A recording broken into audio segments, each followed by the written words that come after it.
So I hope all enjoyed your break. I imagine that there may be some great questions that have come in over chat, but unfortunately my internet died here at my office, and I'm on through a hotspot, but I guess when you get booted off Zoom and you rejoin, you don't see all the prior chat that happened before you. So I will be relying on Jonathan in particular, and maybe Steve and Alex too, just to help me surface some questions from chat in a moment. So if you posted them, never fear, you don't have to repost. Just forgive my inability to see them. So welcome back, and really looking forward to diving in with all of our panelists. The first thing I just want to do is ask you to distill even further the really great insights you already distilled into only 10 minutes for us. Just kind of bring us up to the 30,000 foot level, and I want to ask each of you to just kind of say, what would be your key takeaway / recommendation for the NoCo region, knowing now what you know about it, in terms of how it might want to work through this partnership in looking at funding opportunities for public lands. So let's just start with that big picture question, and then we'll drill down into the nitty gritty again. Anyone can go first, and if you don't jump in, I'll just call on you. And this is for panelists only for the moment.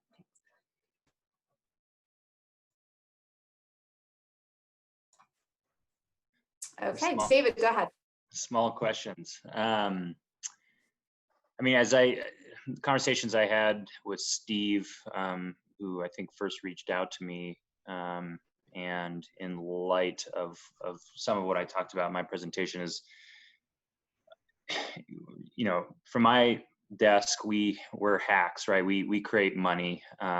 What we don't often create is the conservation recreation priority or need. And, you know, I think only until you're able to identify exactly what it is that you're hoping to achieve and how much that might cost, only then can you really move forward with the concept of the creation of funding. That's probably self-evident. Sounds so as I say it, but it's obviously a pretty vital component of this project. Need to know your needs first. Thanks, David. Okay, who else wants to jump in? I'll jump in. Okay, Todd and then Becky, go ahead. I was just going to say that the one thing that we learned from our campaign was not to look for a silver bullet in terms of funding. You won't find it. There just isn't the perfect funding mechanism for what we do.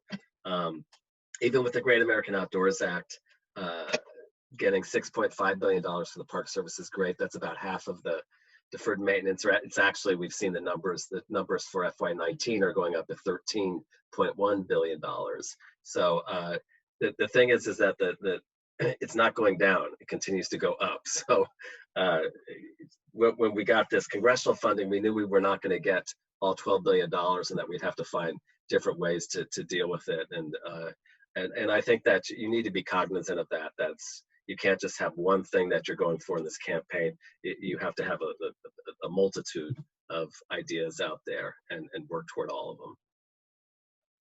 Thanks, Tom. Becky, you want to jump in? Sure. I guess from my perspective, and we're still kind of in a similar stage. I mean, we're looking at funding as well. But I think I would just encourage NoCo to really engage the communities involved and the industry involved.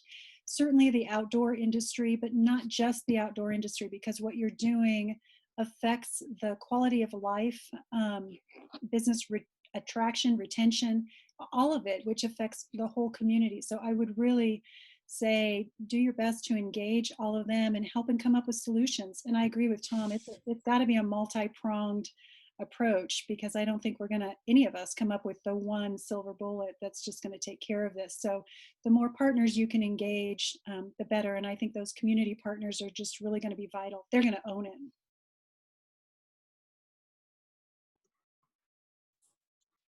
And to follow up on what Becky was just saying, I agree. Particularly given the trends and the growth of those high wage service sectors, professional, technical, healthcare, you know, I encourage, when you're thinking about stakeholders, to think beyond kind of the traditional types of businesses that are directly related to outdoor recreation, and look to the hospitals, look to the tech companies, who can really be vocal spokespeople in the community and bring, they can often get a different set of ears and a different set of attention than some of the more traditional recreation and conservation organizations. Robin. I was going to say just about everything everyone else said. So I think that starting with the need, engaging the community, and kind of piecing those together in a really meaningful way is going to be the most valuable way. I wish there was a magic bullet. I wish that we had figured out in the study the funding source that was going to make all of this easy, but I don't think it exists. So I think this is the matter of getting a little bit creative and then sort of making do with what you can find, and really thinking, I think regional groups are in a unique position to get creative, especially with some of the user pays stuff, and maybe test out some of these ideas that I think there was interest in, but maybe not statewide support for. So we'd love to see some of those piloted. Thanks, Robin. I'm going to stick with this theme of the regional nature of NoCo. And I know that during David's presentation, I think it was Amy Saxton had asked a question about regional ballot measures, and Deb from Boulder just also posted a question about pros and cons of each entity kind of going its own way versus trying to do joint measures, I guess, whether that's ballot or otherwise, across a region. And I'd love to have panelists reflect on, you know, whether there is a better strategy, if it's an all of the above, and what some of your caveats might be for regionally oriented ballot initiatives or other kind of regional coordination. Yeah, I'd just jump in and say that there are good examples, and including in Colorado, of regional attempts. You know, the I can't remember the official title, but the Colorado River District, whatever the actual entity is called, you know, it's a 15 county jurisdiction. They just referred an increase to the mill levy throughout that 15 county region that will be on the ballot this fall. We also have good examples in major metropolitan areas like the St. Louis region, where, you know, 2 states, I think 3, maybe 4 counties, and obviously the city of St. Louis all worked on, you know, the entity was organized, and they had to work through the logistics, and that gets back to that, you know, quote, pathway to the ballot that we had discussed earlier. But they were able to pull off, you know, a 2-state, multi-county, and major city recreation district, and are continue to generate funding for that region. So there are good examples, good precedent. Great, thanks, Jared. Tom, did you want to comment? Sure. Yeah, I'll just say that one of the things I hate to keep harping on sort of cost-cutting measures, but I do think that's important when you're looking at funding, because one of the things that PEAH really has been looking at lately are partnership parks, and how they do sort of an example would be like Redwood National Park is a combination of the national park as well as a couple of state parks there, and they manage things together. So if you're looking at, you know, what is your funding need for this whole region, if you can look at ways, well, maybe fire suppression is not just for the Forest Service, maybe that the county folks are working. I know that there's coordination, but if there are ways that you can better do that coordination, better manage specific areas as an entity, as a regional entity, as opposed to a national park or a national forest or a county park and all of that. You know,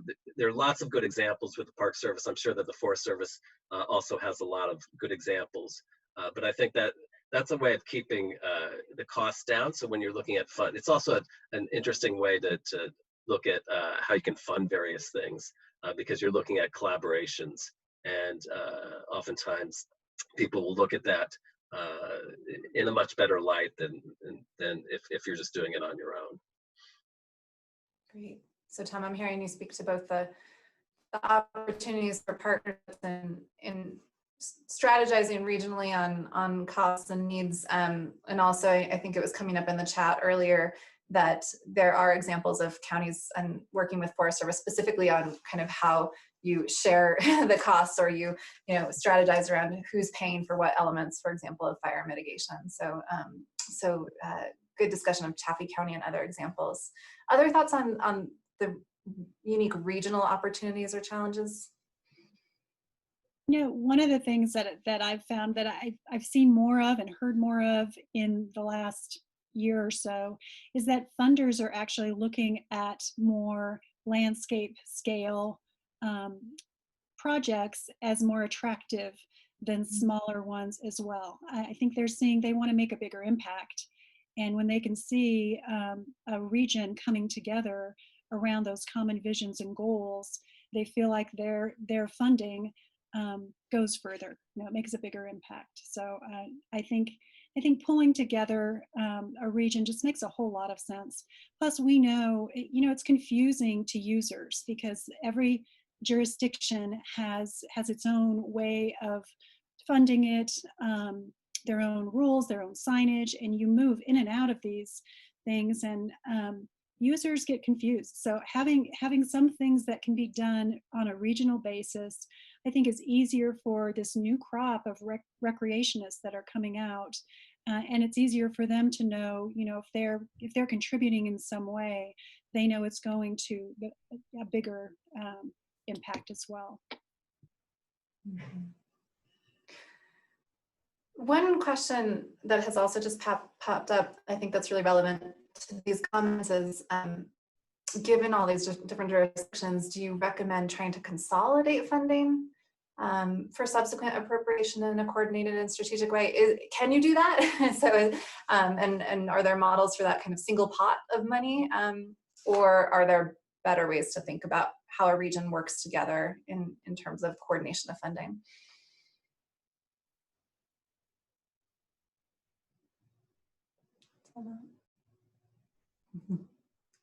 I would just say that it would be harder if the funding goes to the government entities, because they have a hard time sharing just because of various laws and things like that. If you're looking at from more the nonprofit sector, and the regional groups, and I think it was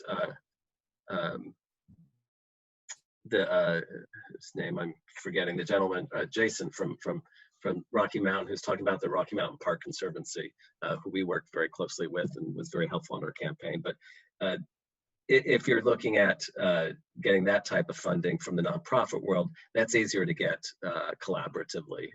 It's a little bit tougher with all the governmental entities.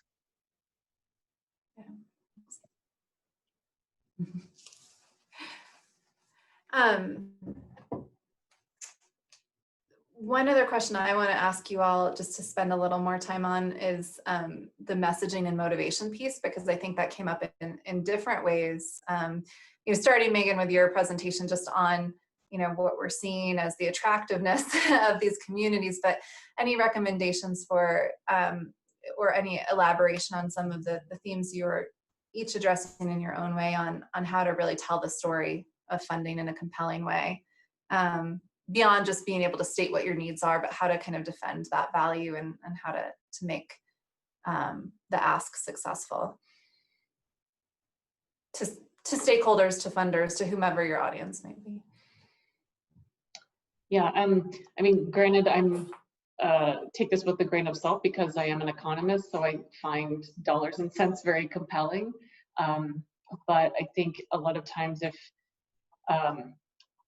just being able to frame things in terms of return on investment, in terms of economic impact in communities, changes in tax revenue, sales tax revenue, property tax revenue, that communities can anticipate once there are investments in recreation. Those can be really compelling, talking about the business recruitment value and those kind of metrics. I think those can, again, get the ear of elected officials who might be open to these and funders who are open to these things, but especially with elected officials, certainly are keeping their eyes on their city and county budgets at all times. Thanks, Megan. Yeah, and I would, on the other side of that coin, talking about constituencies, we do a ton of public opinion research at TPL, and I think a lot of the issues that we're talking about, I tend to underestimate the sophistication of voters these days. And when we were working in Chaffee County on that measure in 2018, it's the first time I'd seen concerns about wildfire rising as high as concerns about clean water.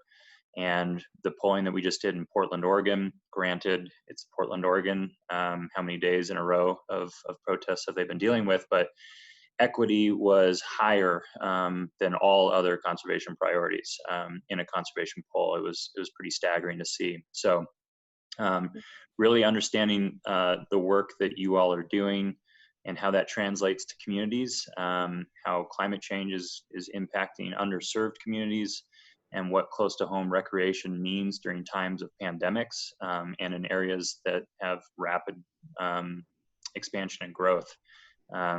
You can find out a lot by talking to voters and figuring out what they care about to inform your story.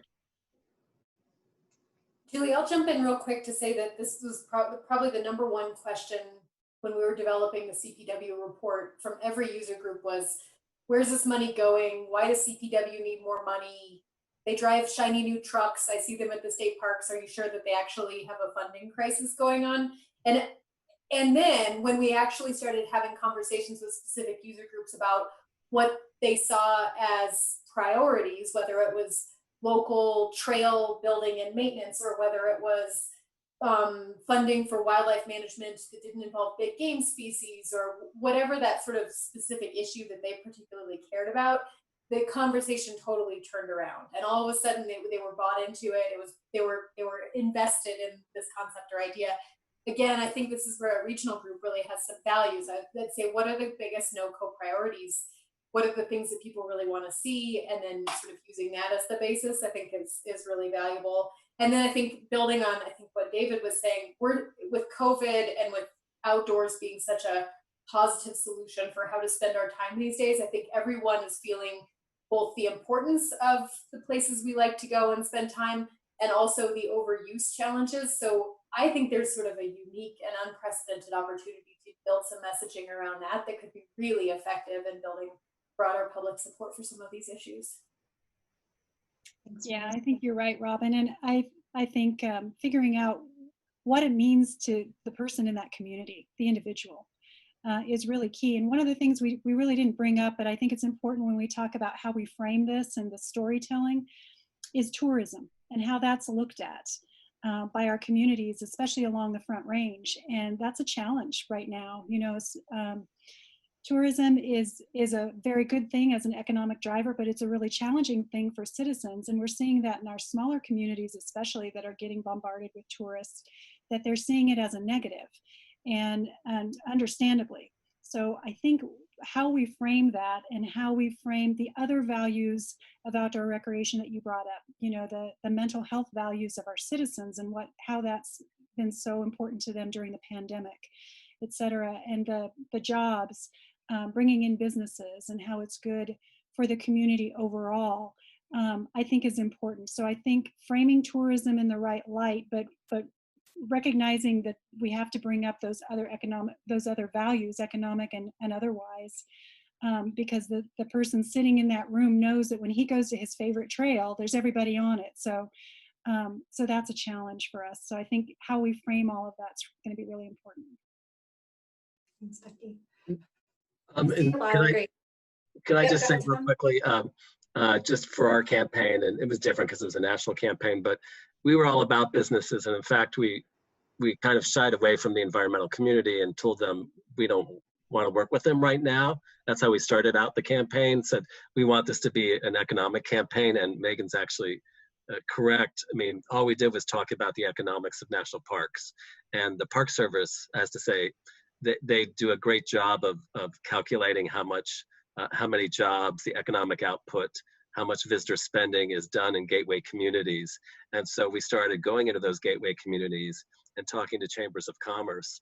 And we probably got 600 chambers of commerce around the country to work with us on this campaign.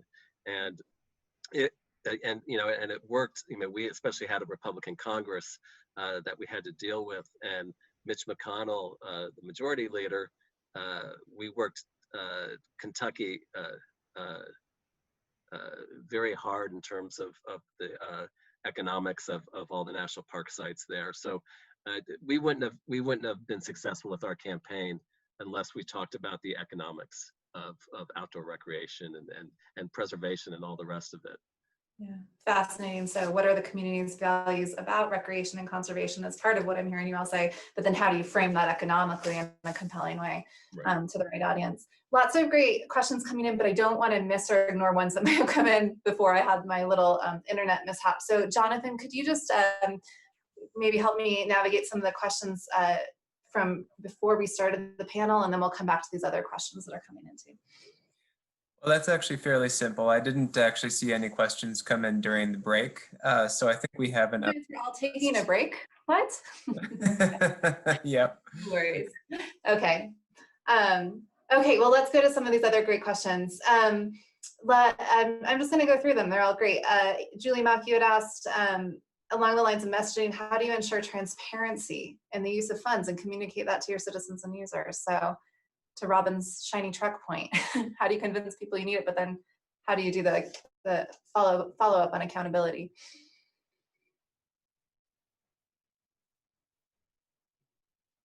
Any thoughts on that? I want to say one of the states that had, I think it's Minnesota, that has one of these sales tax based mechanisms, has a pretty fancy dashboard. I'll see if I can find it, put it in the chat, that I think I was impressed with the degree of detail it went into about where the funding goes. It was very accessible and also specific. And so I'll see if I can find that, but I do think this is a big challenge and also an area where I think that some sort of regional specific funding mechanism could sort of build this into it. But I'm curious what others have seen out there in the broader world. David Jameson. Yeah, I mean, we do our best to build in accountability measures into all of our language, and oftentimes we include it in the ballot language itself because it tests so well. But that's just to get something passed. I think after something's passed, it's a great question. I think that's where NGOs can be of particular value to aid and assist. We've got what we call the Conservation Almanac. You can Google, and that shows where money has flowed from a lot of these publicly dedicated funds. We've got landvote.org, which takes a look at all the jurisdictions across the country and what they've been up to when it comes to the creation of funding. But the hard part, of course, is this becomes a resource question. So maybe talk to Tom and his cohort, and hopefully you could figure out some interesting institutional help on for a NoCo effort, so that you can promise folks that subsequent to a measure, you'll be able to get onto that fancy dashboard, or you'll be able to see very clearly where this money is flowing. Thanks. And I just say, just real quickly, that with our campaign, the last time that the federal government spent money on infrastructure repairs was the ARA money. If you remember that, right after the 2008, I always forget what ARA stands for, American Recovery Act or something like that. But it was 2008. After that happened, they put, and I forget how much the Park Service got out of that. It was like $800 million or something. And so we went back to the Park Service and we said, well, how did you spend that money? Because then we can say, hey, this is all the stuff that happened because of this money, and then now we need some additional money. But they didn't have an accounting of any of that. So I think it's really important and something that we're going to push for.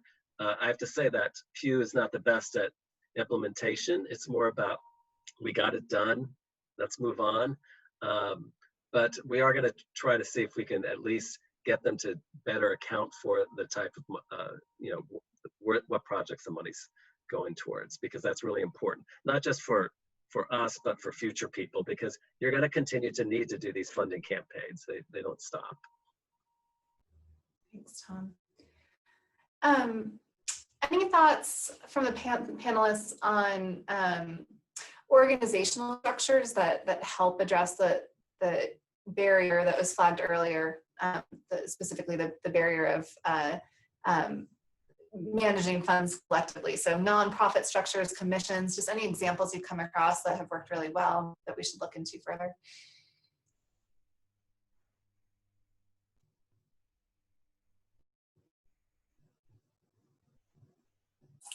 We've stumped the panel.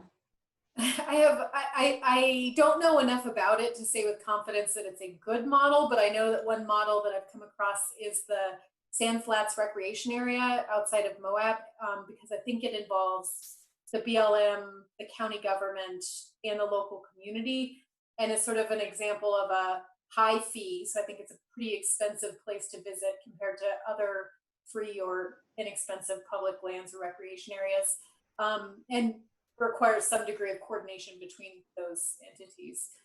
Like I said, I don't know enough about it to know whether it's a good example, but it certainly is an example that's out there and seems like it has some local support. Thanks. Okay, and others on the call who are not panelists, if you have answers to these questions, I want to keep focused on the panel for the moment, but feel free to drop into chat some examples and we'll bring these into our discussion too. Another question was just any thoughts on the methodology or approach to go about identifying the region's needs, I guess the region-specific funding needs in that regional way. Obviously, our various jurisdictions probably have a sense of their own needs, but how do you tier that up to the scale that we're looking at?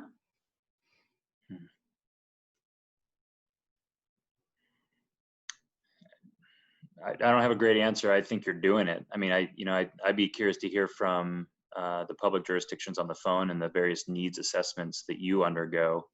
And it'd be interesting to figure out how to scale that up and include more coordination, interjurisdictionally, and whether or not there are good, I'm not an expert in this, but I would be curious to hear about examples of multiple jurisdictions working together on a needs assessment. And when I think about districts or river districts in particular, and to some extent parks districts, there's a core unit, as it were. I mean, there's a river at the heart of this, right? And water is so precious, and especially in the West, and that's what kind of drives that coordinating need. And so, again, this goes back to the priority and the identification of the conservation benefit and risk that we're talking about here. But I mean, it starts with this group and this conversation. I think you're already underway.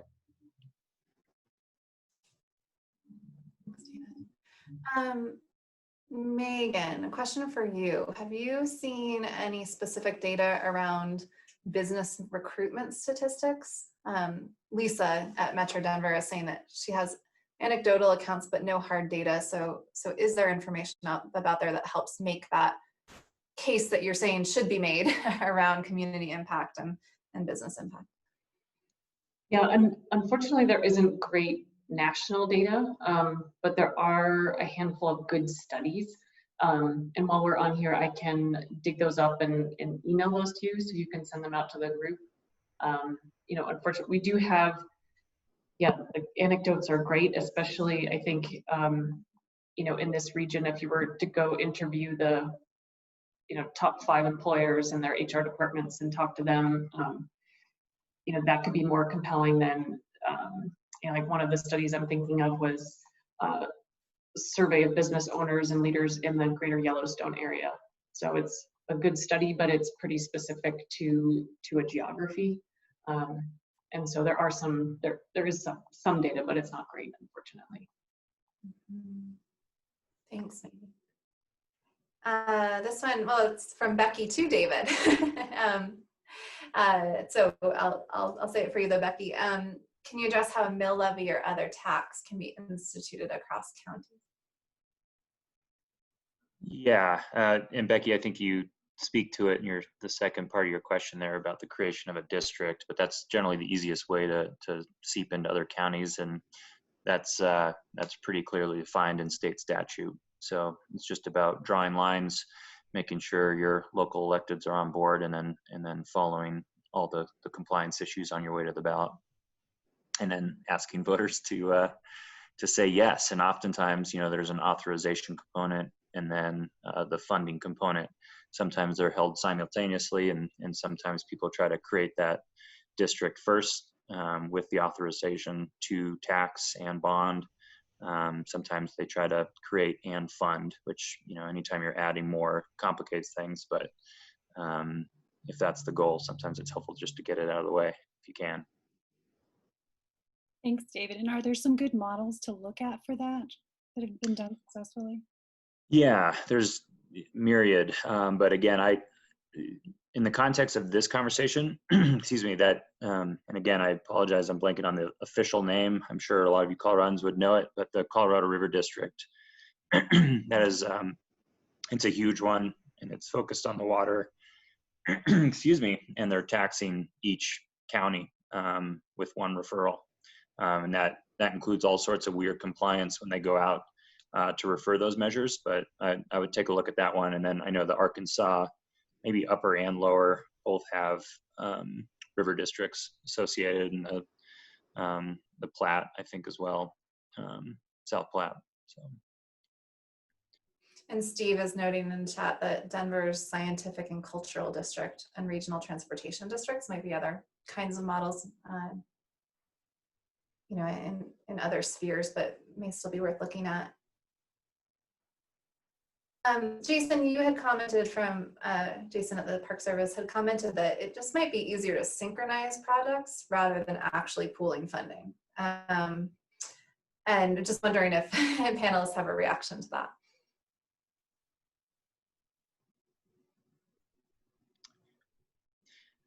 I go back to Tom's point. It's hard to share money, but if you can get IGAs signed, then it's a great idea. People are willing to prioritize and come to the table in a commensurate amount, and it's a great idea. Yeah, I would just add to that. What I said earlier, synchronizing is just another form of management. So you don't necessarily have to share the money, but a lot of times it's just coordination and communication among the various entities that are in the area. So it doesn't necessarily have to be money. So I would agree with that. I think that's a good idea. Thanks. Becky, how are you all handling this at PPORA as you're starting to do these fundraisers, and you have this common vision and I think common priorities, but how are you thinking about actually managing the funding that you're raising? Yeah, so we're really at the very beginning of that. And I mentioned, or I alluded to, we have a Pikes Peak Apex mountain bike challenge coming up.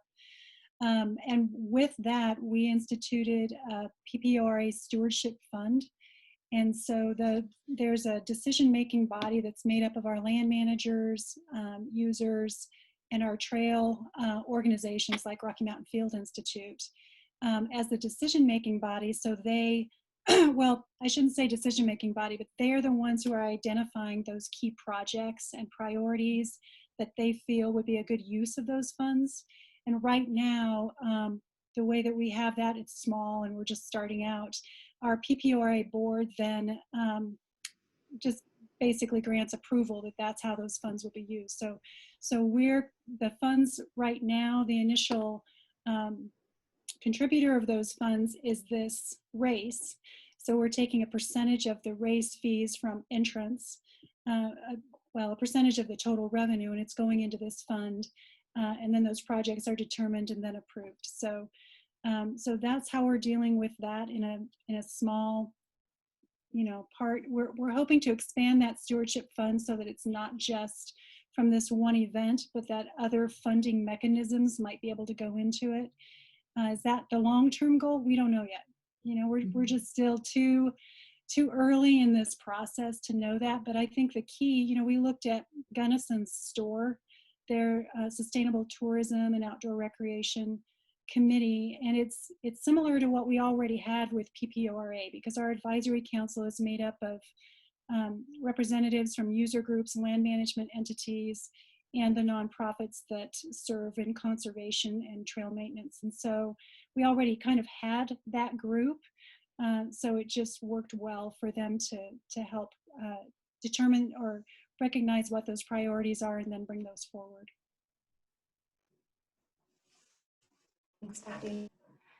Another question, this one is for you, Megan. It's a little bit different track than our most recent questions and comments, but from what you've seen, what's the most underrated value that public lands provides to their state and local communities? I would say that the most kind of underappreciated, the value, like when we have these conversations about, especially, public lands as an asset to local communities for outdoor recreation, and people kind of think, okay, outdoor recreation means tourism. Tourists come to town, they spend their money, and then they leave. But I think what people appreciate less is the idea that tourism is really just not just, but tourism is a marketing strategy for long-term residents. So people come and visit a community as a tourist, fall in love, go home, figure out a way to move their family, move their business to those places. And again, it goes back to, it is difficult to get data around this, but we know that we do have some studies that have tried to tackle that. And so I think it's important to expand that discussion of economic benefits past just it doesn't end it with tourism, and go a couple steps further.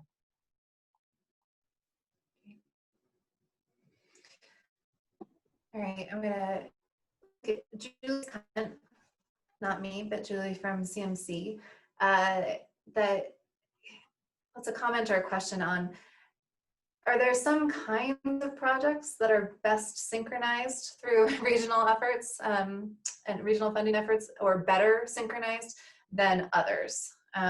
So Julie posited maybe monitoring, public communication, education, volunteerism might be better for kind of joint regional funding initiatives as compared to maintenance, cleaning, other kinds of things. And so I'm curious to the panelists, whether it's Becky, what kinds of priorities are you focusing on jointly, or others who have helped run campaigns? What are the priorities that seem to be more fundable and make more sense for funding at a regional scale? I was going to write in the answer, or my response, yes, I think you're right on the head there as far as which things can be synchronized and which can't, at least from my perspective. Pikes Peak has multiple jurisdictions on it already, and that's one of the challenges. We're around a 14,000 footer. And so things like Ring the Peak initiative, which we've been trying to finish for a number of years, is one of those that is a synchronized project. It has a lot of different jurisdictions and a lot of different challenges with it. But that one is a common vision of all of them, and that's something that we can do collaboratively, and we're working on doing collaboratively. But I think she's right, those operational maintenance kinds of things, those happen. I think they make more sense to happen at the local jurisdiction level.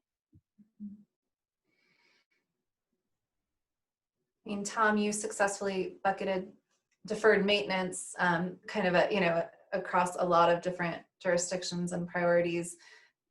And you spoke to that. David, in terms of the ballot initiatives that have been successful, is there any lesson on what kinds of needs they were focused on? I mean, I'd echo what Becky was talking about. One project that comes to mind is a conservation easement up in Whitefish, Montana.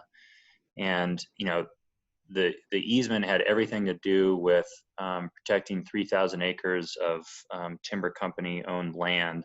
And primarily it was a campaign that we ran in the city to, match forest legacy funding and ESA Section 6 money.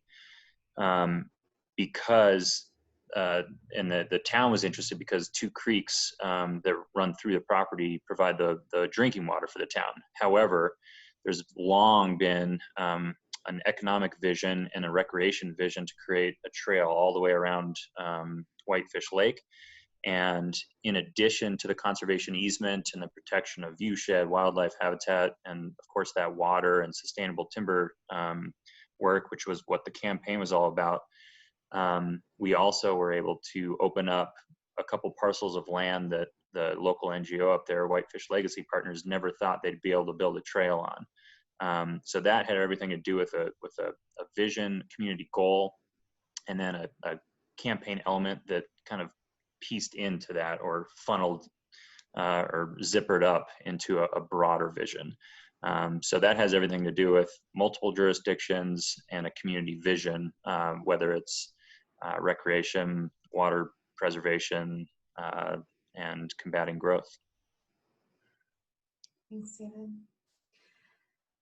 I'm going to ask Alex's question from the chat, and then Steve, I'm going to ask you to ask your favorite question to all panelists as the closing, and you know what that is. So Alex wrote about timescales. So acknowledging that this probably depends on the funding mechanism, what should no expectation be about how long it might take to really get some of the larger revenue generating mechanisms up and running? Everything from the onset of, looking at needs to building the case and so on.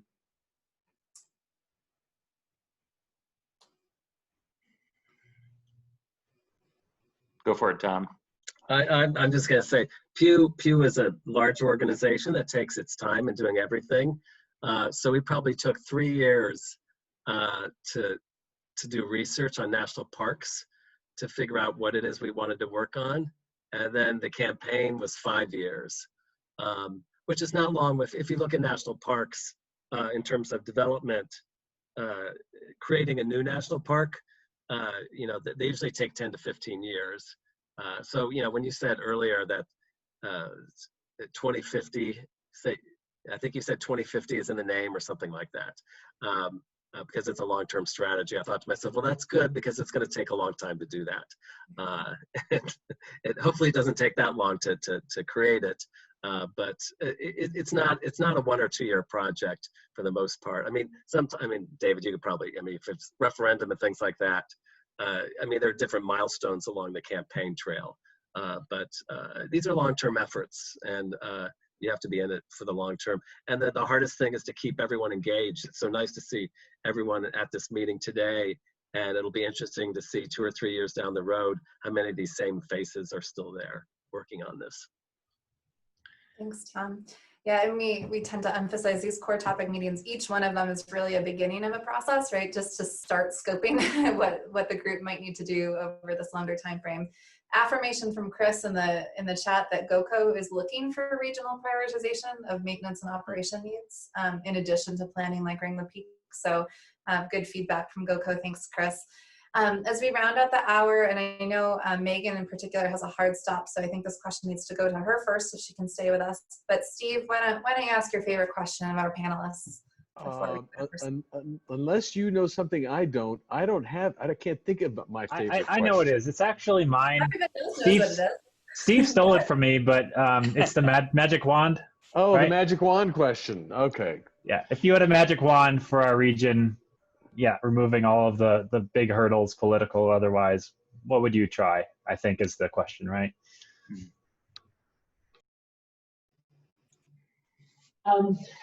That is a great question. I think a magic wand, I think one of the challenges in this region is, while I was talking about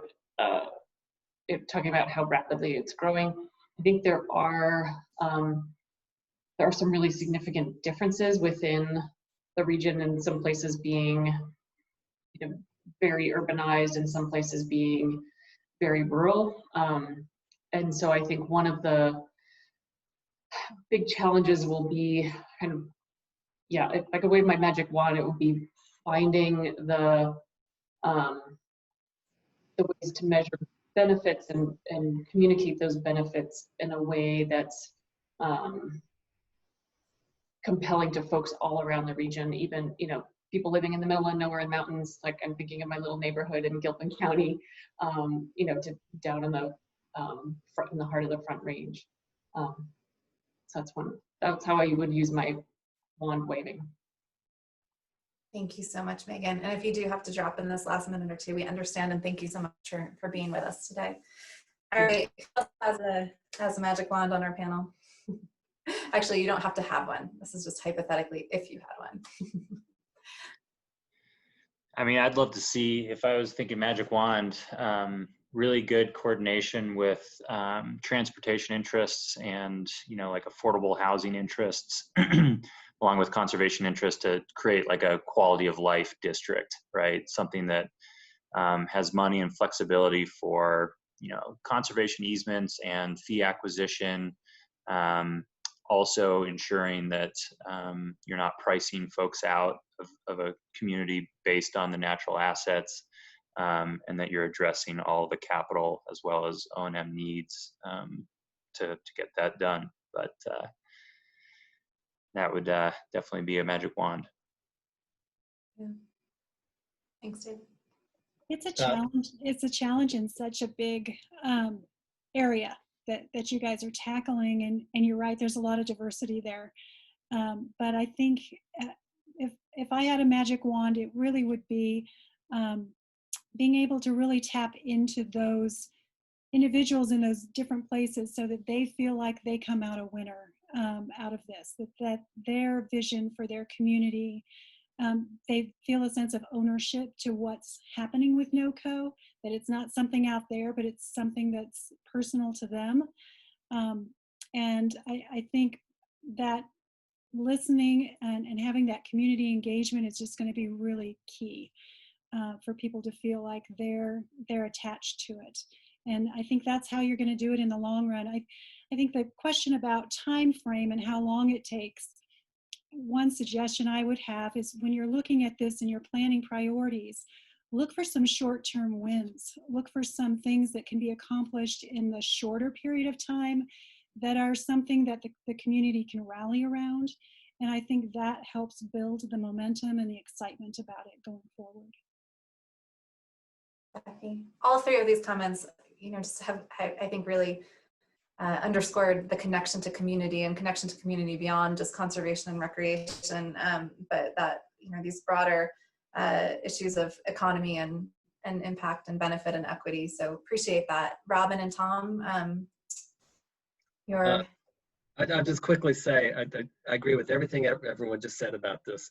Two quick things. One, if I had the magic wand, I would have it so that no one who is in charge of a state, county, local, or federal park or forest or whatever could not make a decision without the other folks knowing about the decision and the other folks signing off on the decision. I know, and I know a lot of people would not like that, but I mean, I think that's truly how, if you're going to look at this as one entity and one regional, whatever you want to call it, I like the way David put it, sort of looking at it from the quality of life thing. And so if you're looking at it from that perspective, no one would make a decision that would intrude on someone else. The other thing I would say is that I liked, as I think Becky sort of alluded this, and so did David a little bit, was make sure that more people are engaged. Oftentimes, when we started working on the national parks issues, people tend to look at them as elite issues, and so we get the outdoor recreation types. It's just not a diverse community at all. And since you do have some urban areas in here as well, make sure you get those folks engaged on this, and make sure it's not just the folks up here at this level making the decisions. thanks, Tom. Robin. So I like all of these magic wands. I think the only thing I would maybe add is I'd really like to sort of wave a magic wand and just make some of these topics, and especially equitable access, just baked into all the other decisions that are being made. So it's not this other thing that we're trying to fund in addition to schools, roads, police, all of the other things that people need to fund to make society work. But this is seen as sort of integral, a basic human need, and it's given that sort of priority and magnitude in a way that's really meaningful. Thanks so much, Robin. And thank you so much to our panelists.